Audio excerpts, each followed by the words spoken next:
The chamber was built to make small things feel smaller. That was the point of it.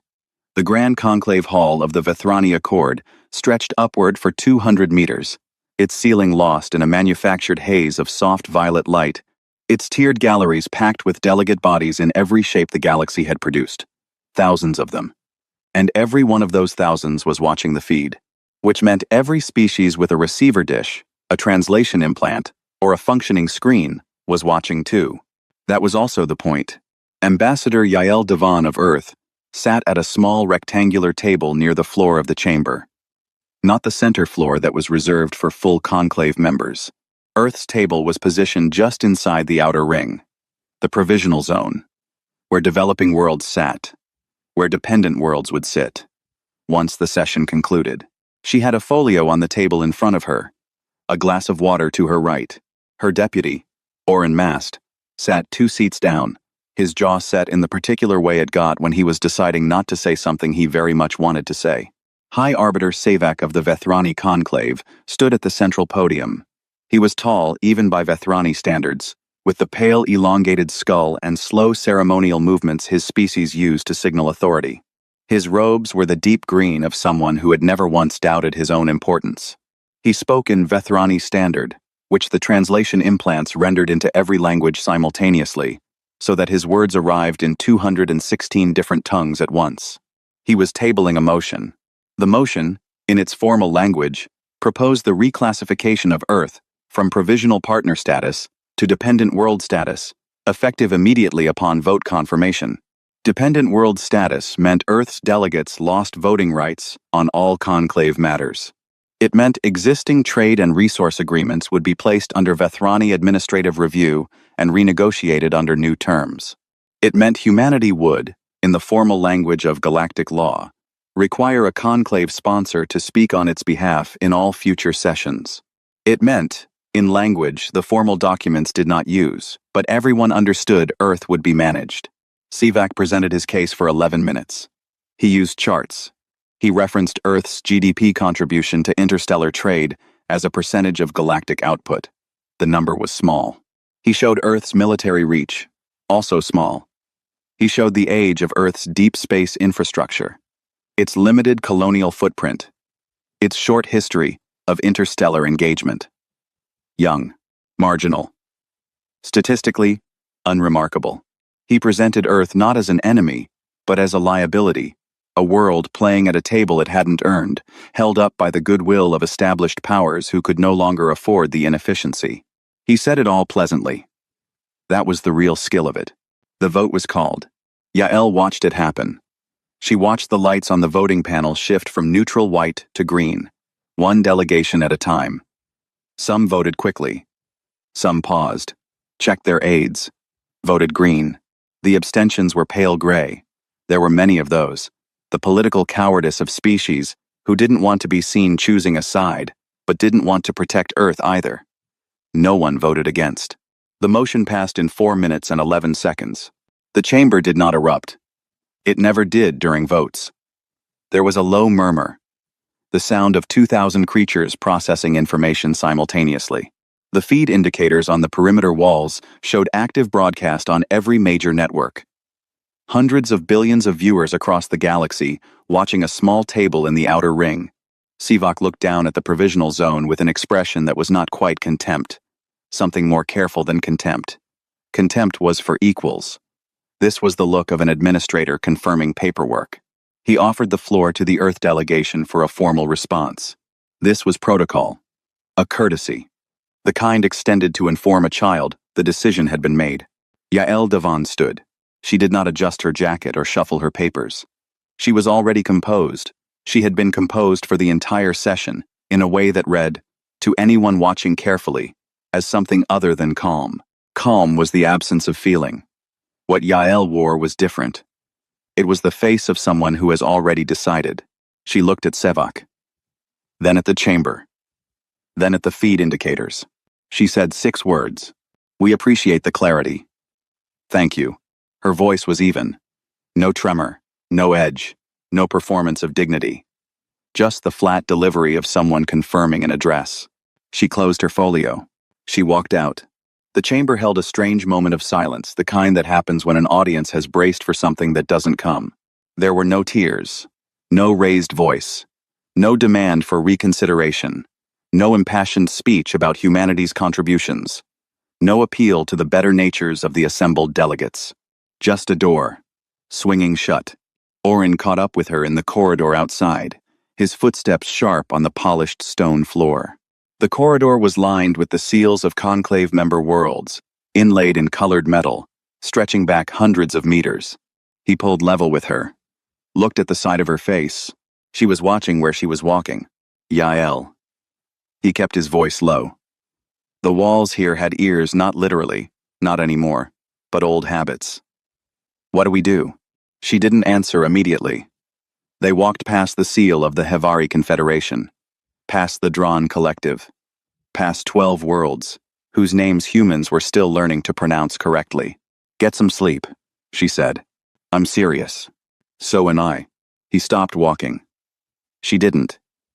He stood and watched her continue down the corridor, her folio tucked under her arm, her pace unhurried, until she turned the corner at the far end and was gone.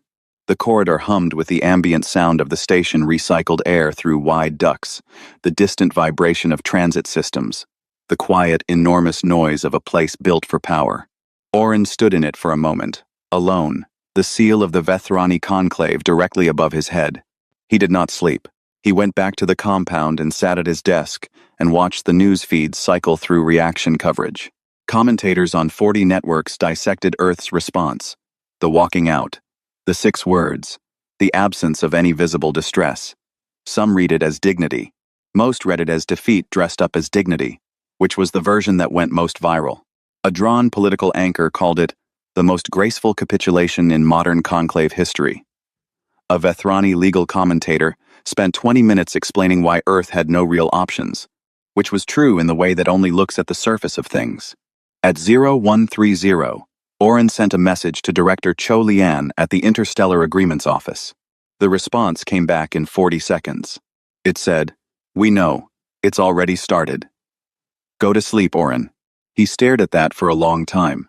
In her quarters, 2 floors up, Yael Devon had already turned off the feeds. She had brushed her teeth.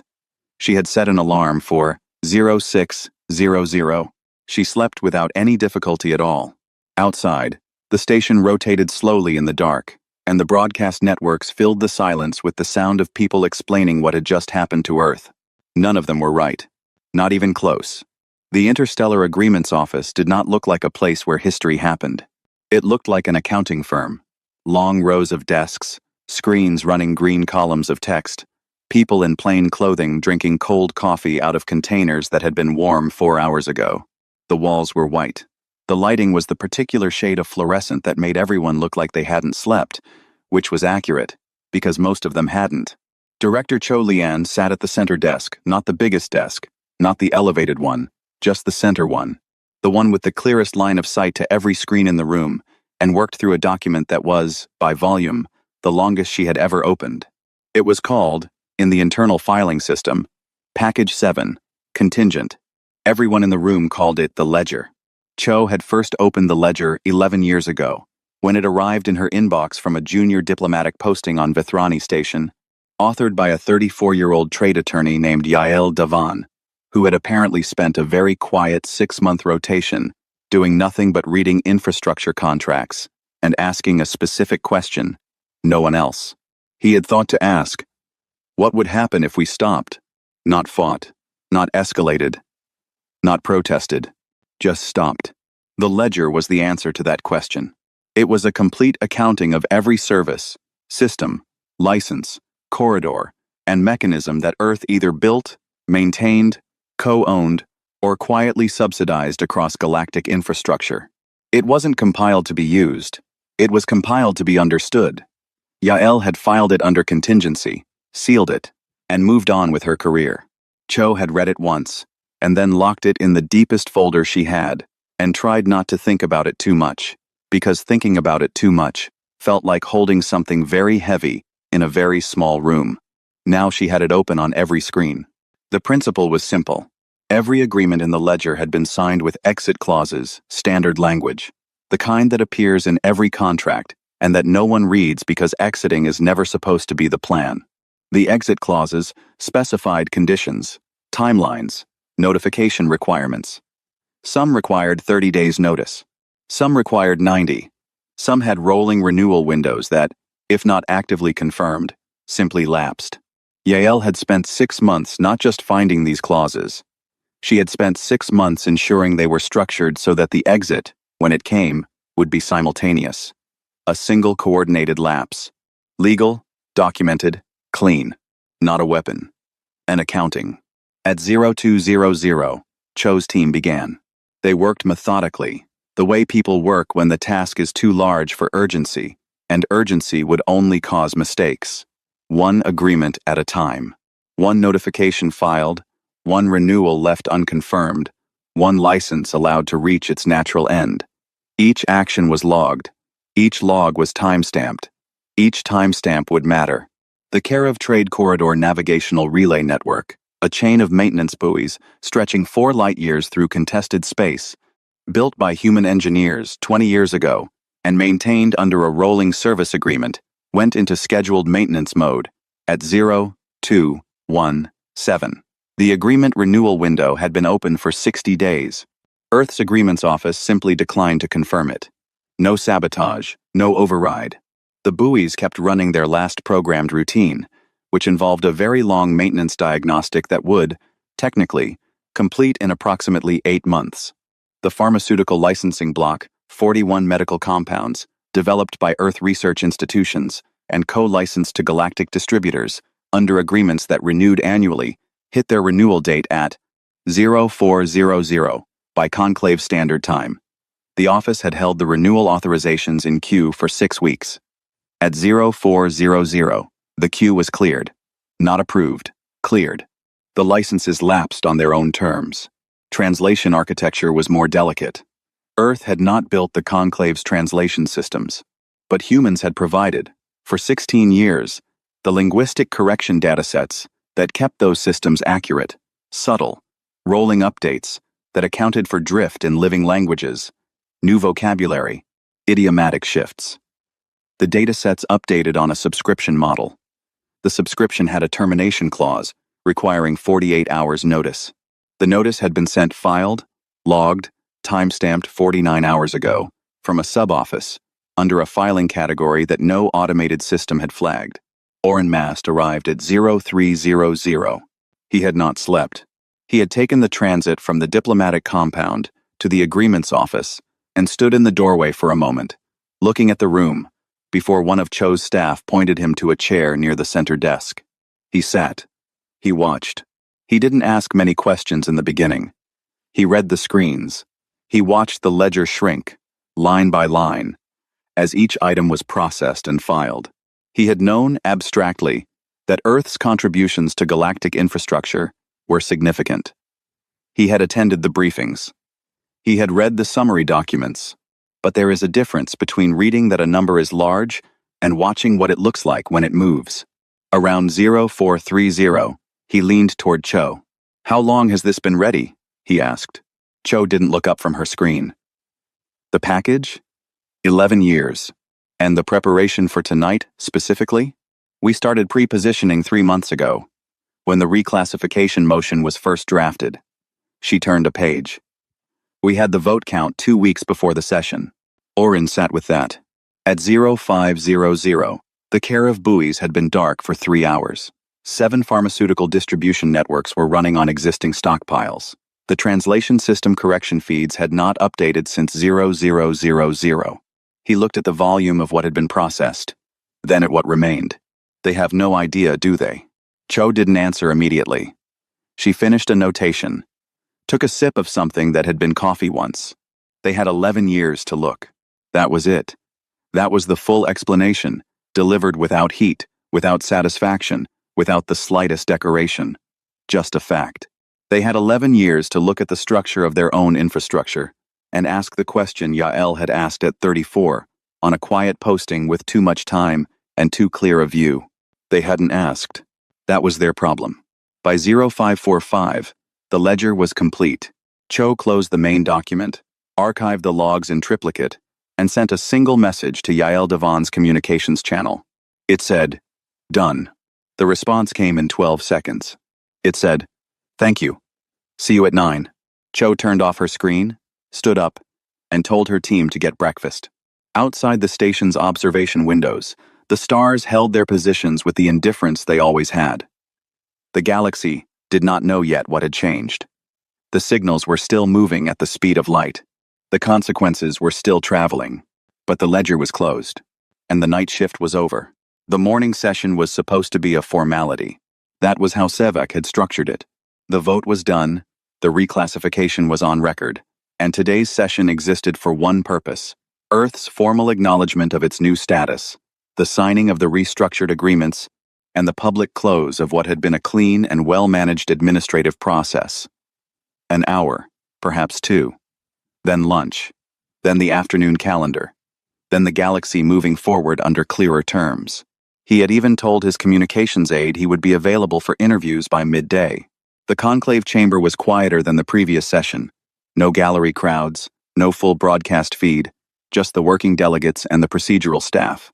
A smaller audience for a smaller moment.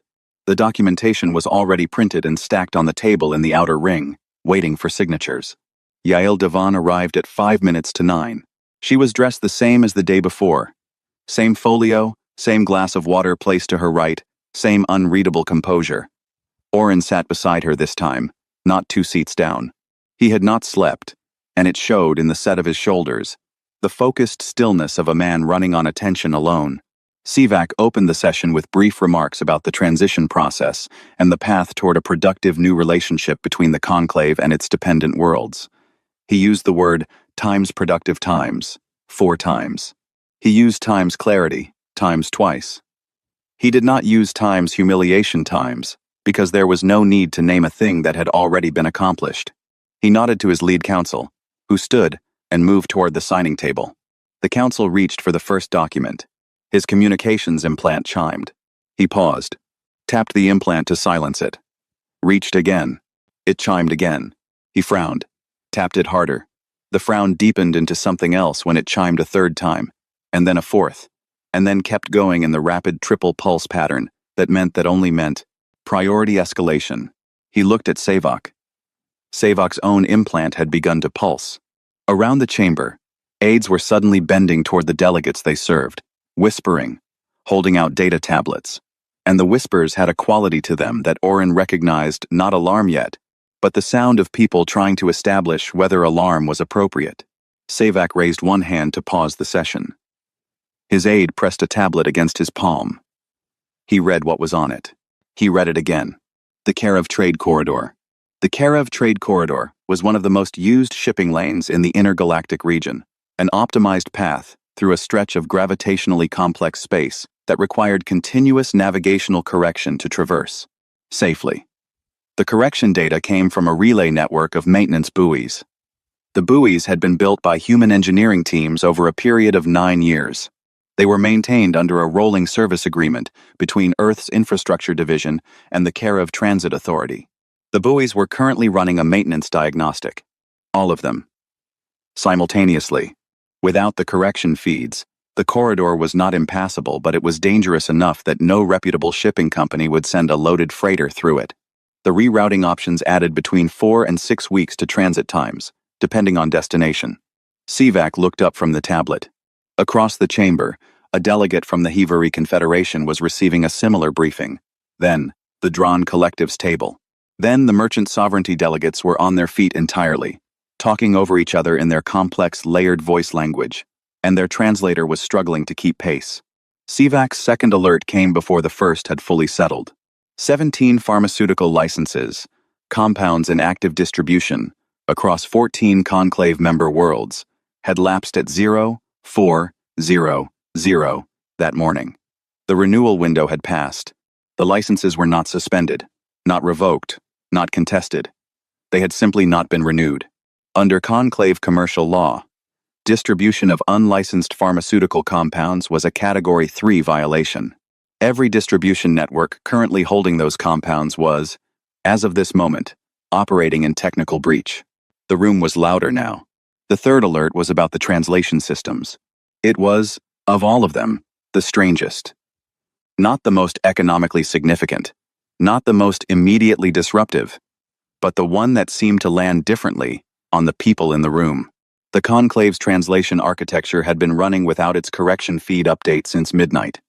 The system was still functional, but the drift was already measurable in 3 low-frequency languages, and the projection showed it accelerating. In 6 months, without correction data, the translation of certain conclave languages would begin to produce errors, not gross errors, subtle ones, the kind that cause misunderstandings in legal language, the kind that void contracts. Sevak stood. The chamber had stopped resembling a formal session. It had become something noisier and less dignified than that. Delegates were standing, aides were running, actually running, which almost never happened in the conclave chamber, and the procedural staff had frozen in the practiced way of people who are very good at their jobs and have just encountered something their jobs did not prepare them for.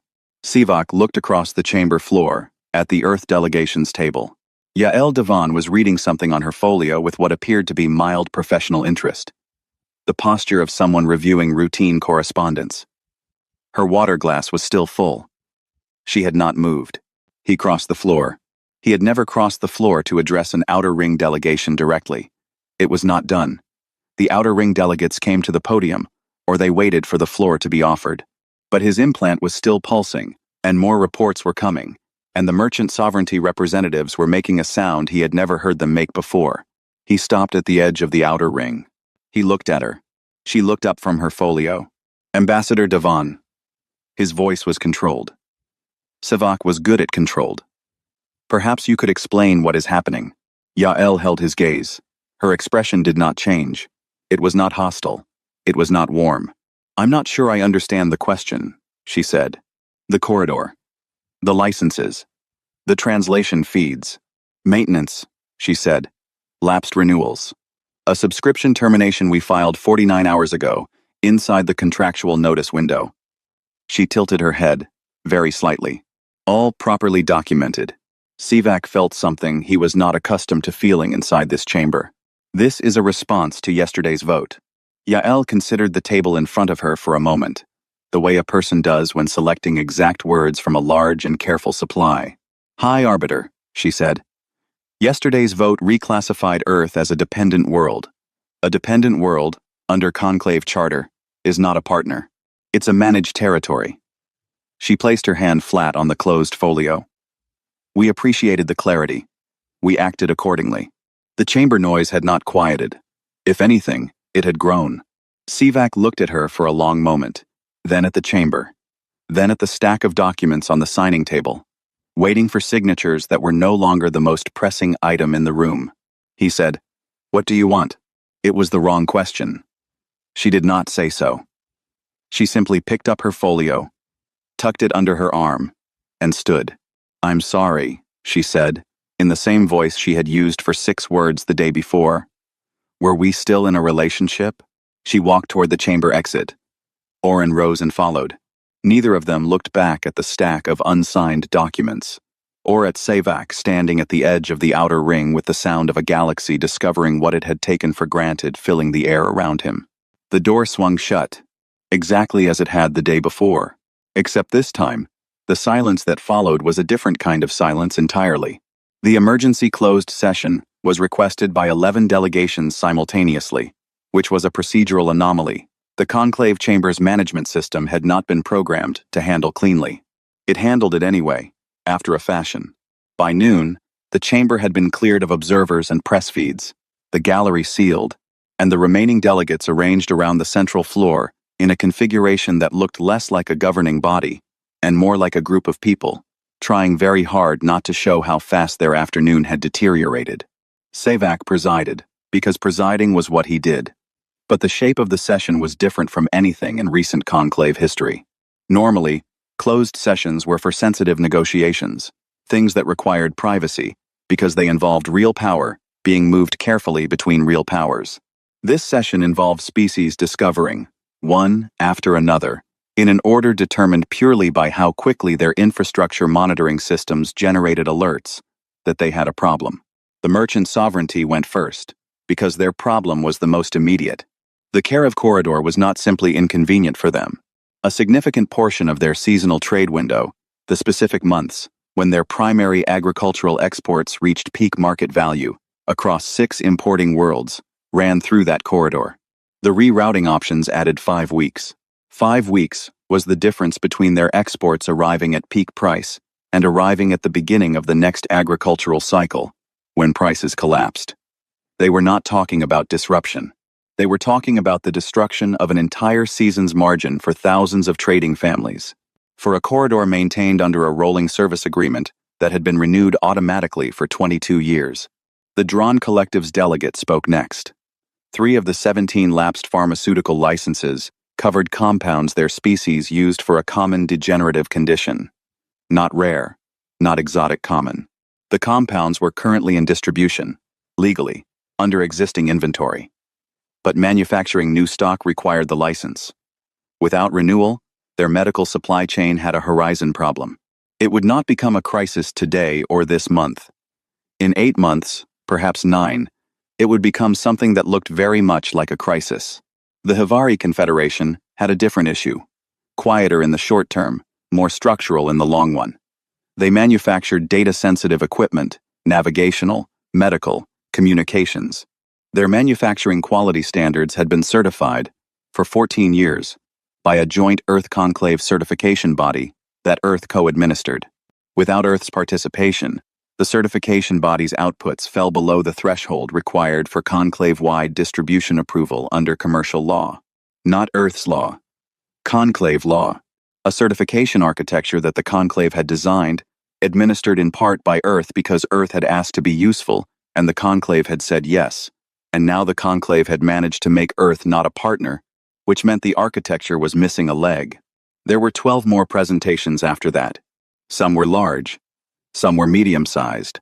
One involved a water processing patent that sounded minor until the delegate explained how many stations in the outer systems used that processing method and had no alternative licensed option. Sivak listened to all of it without expression.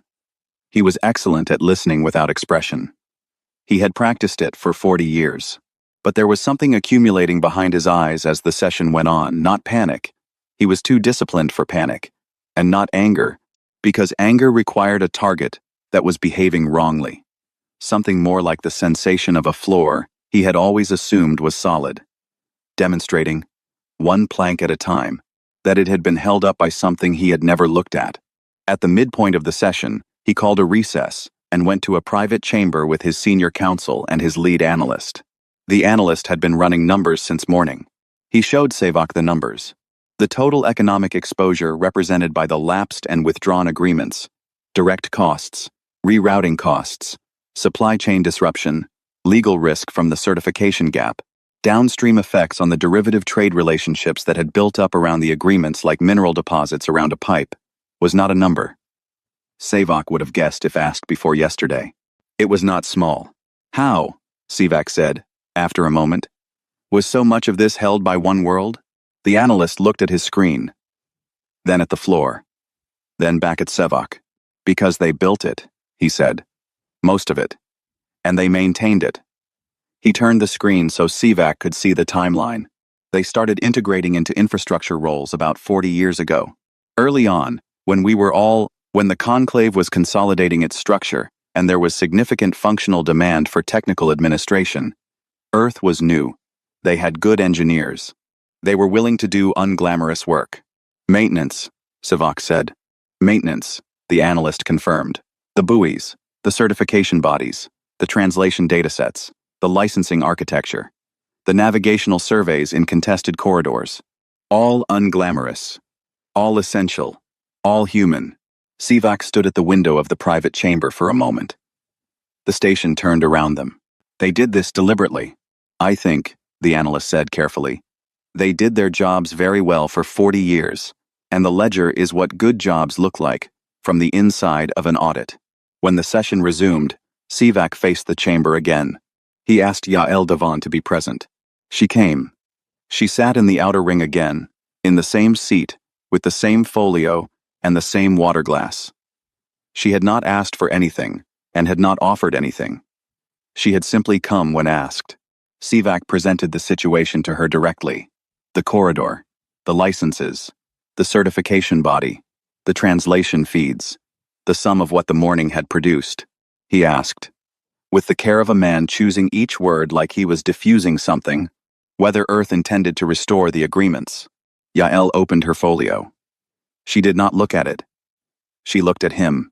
That depends, she said, on what Earth is. I don't follow. Yesterday, this chamber reclassified Earth as a dependent world. A dependent world does not have agreements with the conclave. She placed her hand on the open page. It has conditions of management.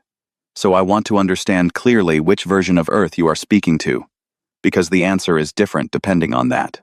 The chamber was very quiet. Sivak looked at the faces around him.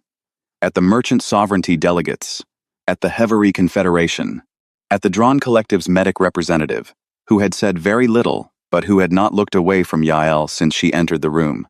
He looked back at her. A partner, he said. The word cost him something. The chamber felt it. Yael closed her folio. Then we have something to discuss, she said. She did not smile.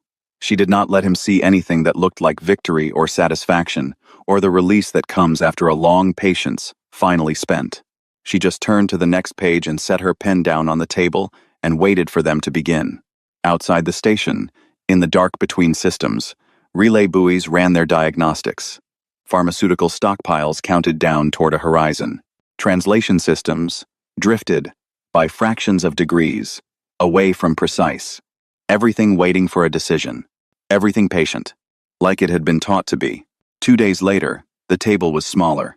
Not physically, it was the same conference room in the conclave's administrative wing, the same long surface of dark composite material, the same ambient lighting that the Vethrani favored for working sessions, but smaller in the way that rooms feel smaller when the pretense has been cleared out of them. No galleries, no feed indicators, no ceremonial robes. Sivak sat on one side with his lead counsel and 2 senior technical advisors. Yael Davan sat on the other side with Oren and a single aide, a young woman named Petra, who was there to manage documents, and who managed them with extreme efficiency and no expression whatsoever. The dependent world reclassification had been administratively withdrawn the previous afternoon. The formal language described it as a procedural reconsideration based on evolving partner assessment metrics. No one in the room used the formal language. No one needed to. The withdrawal had taken 4 minutes and 13 seconds to process once Sivak's office submitted it, which was notably faster than the vote that had created it. 7 delegations had sent private communiques to Earth's diplomatic channel in the 24 hours since the closed session. The communiques used varied language, some formal, some almost conversational, but they shared a common shape, an expression of regret at a misunderstanding, a desire to maintain existing relationships, an assurance that the vote had not reflected any individual delegation's true position on Earth's value as a partner. Oren had read all 7. He had not replied to any of them. He was waiting for Yael's instruction on that, and she had told him, when he asked, to leave them for now. They would keep. The renegotiation took 4 hours. It was not combative. It was something more uncomfortable than combative. It was the specific awkwardness of a situation where one party has a great deal to apologize for and no graceful way to do it, and the other party has no interest in making it easier for them. Yael worked through the agreement terms line by line. She had a copy of the original partnership framework, the one that had been in place before the reclassification vote, the one that Sivak's motion had proposed renegotiating under new terms. She used it as her base document. She did not add to it. This was the thing that Sivak had expected, on some level, and had not expected on every other level. He had prepared his team for demands. The conclave's legal staff had spent 2 days modeling scenarios what Earth would ask for, what leverage they would press, what expanded rights, or increased trade terms, or enhanced voting status they would extract in exchange for restoring the agreements. Earth asked for none of it. Point by point, Yael worked through the original framework and offered it back, unchanged. The same terms, the same maintenance agreements, the same licensing structures, the same certification body framework, exactly what had existed before the vote. Sivak's lead counsel leaned toward him once, during a break in the discussion, and said quietly that he did not understand. Sivak did not answer immediately. He had been trying to understand it since the morning session. He had turned it over throughout the previous night, with the focus of a man whose strategic instincts had spent 40 years being reliable and were now producing no output he recognized. Earth had leverage. Earth had demonstrable, documented, catastrophic leverage, and they were not using it.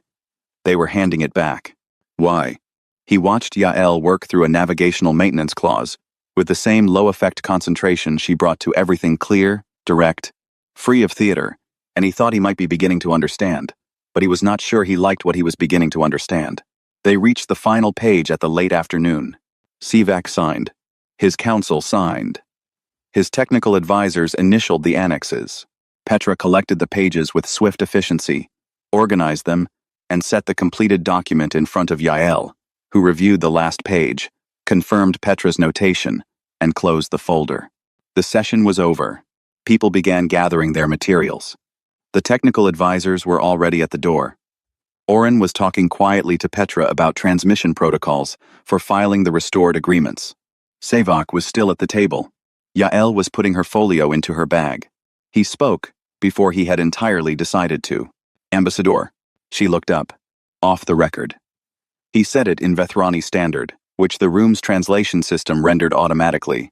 But the phrase had a weight in Vethrani that didn't fully transfer a specific register used for something said between individuals, not officials. You had leverage. Real leverage. We both know what those agreements are worth. He set his hands flat on the table. Why did you not use it? The room had gone quiet. Oren had stopped talking.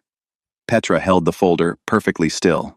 Yael looked at Sivak for a moment, not studying him, not deciding whether to answer.